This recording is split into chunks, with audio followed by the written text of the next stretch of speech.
So we have had this candle holder for a while. I painted it blue, the same blue of the little touches that I've been doing, silver marlin. It was a dark wood. I love the back part, but I don't love this so much, and it's really bulky, like the way it sticks out on the wall. If I can find a more convenient place where it doesn't feel like it's like jutting out so much, I'll hang on to it. So I'll probably hang on to it for a little while before just like donating it again.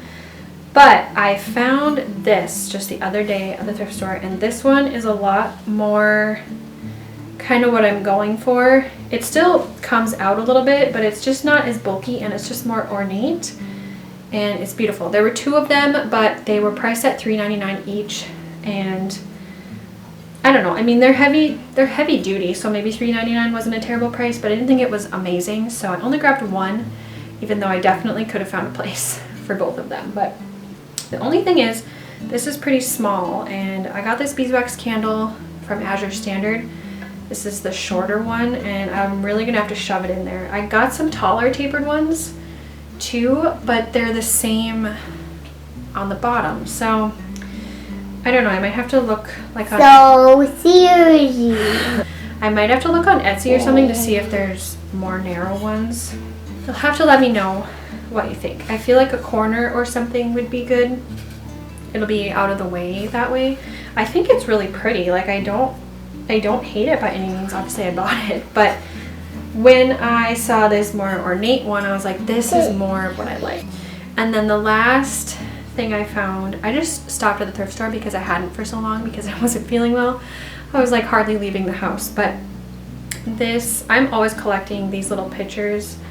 Some of them are ironstone. I don't think this one technically would be considered. I guess I don't know. It says Japan on the bottom, but I hadn't seen one with these designs. I have some other ones that have some florals on them, but this one was so pretty. It was 99 cents, and I just collect them. I just think they're so pretty. You can layer them. They make great decorations, and you can usually find them for pretty cheap.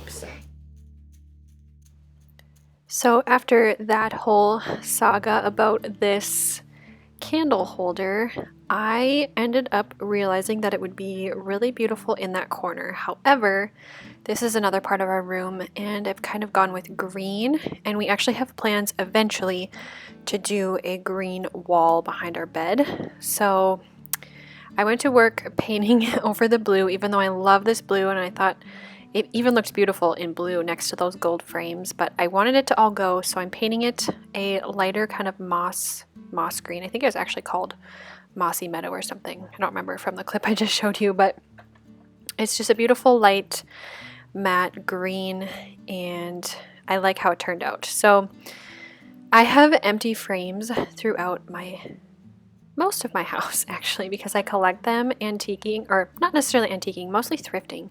Sometimes I'll find them at an antique store for a reasonable price, but usually thrifting. And I have said this so many times on my channel, but I do have plans to put prints in them. It just hasn't worked out with the budget. It just hasn't been a top priority. So I have a lot of empty frames around my house. I think it's kind of funny. It still looks really pretty. Like the frames are beautiful. So it's funny because in our living room we have like a whole collage, and all of them except a couple are still empty, and people are like, it still looks really cool, and I'm like, thank you, but the vision is for it to be prints that I find on Etsy that are cohesive and beautiful and that go together, and maybe a couple family photos sprinkled in here and there, but mostly prints because I want it to kind of invoke like a feeling of coziness and warmth.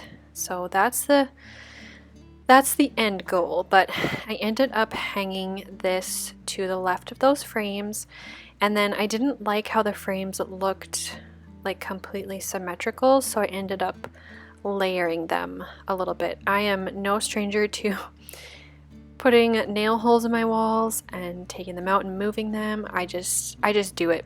I used to like stress about that, and honestly it's just not a big deal. You just put some spackling or spackle or whatever it's called, and then we have a little sample size of the paint color that we did all over our house, and so I just use that with a tiny little paintbrush and cover it up, and it's really easy. Sometimes, especially if you use small enough nails, you don't even have to do the spackling. You can just do the paint, but depends how big of holes you are putting in. So I just move them around. I don't stress about it. Oftentimes I'll hang something for a while and just see if it, if I'm liking it. If not, I'll move it. And I just think you have to be flexible with that when you're decorating your home, because things change and you get tired of things, or you realize something isn't working, and you just have to be willing to kind of go with the flow and try something else.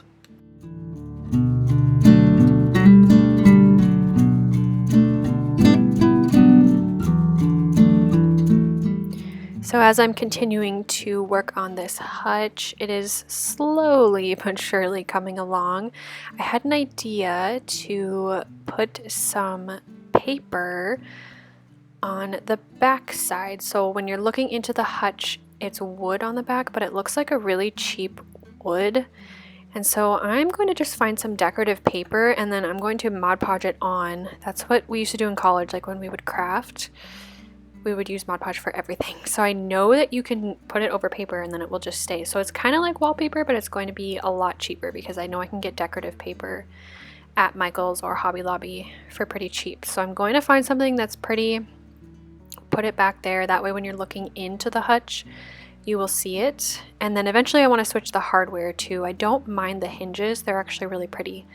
They're black though, so I don't know if I'm going to keep them that, or if I'll do like a rub and buff or something to make them gold and look a little more antique. But the knobs are just basic circle knobs, so I definitely want to make those prettier. But as we move into baking some sourdough chocolate crinkle cookies, I will have this recipe linked down below. It's not my recipe. I got it from, I think it was Little Spoon Farm, but I've made them before. They're really good. I'm actually not doing gluten right now indefinitely, probably till I'm like well into my postpartum period, just because I haven't been tolerating it. So I made these for my son and my husband, and I long fermented them in the fridge for 3 days.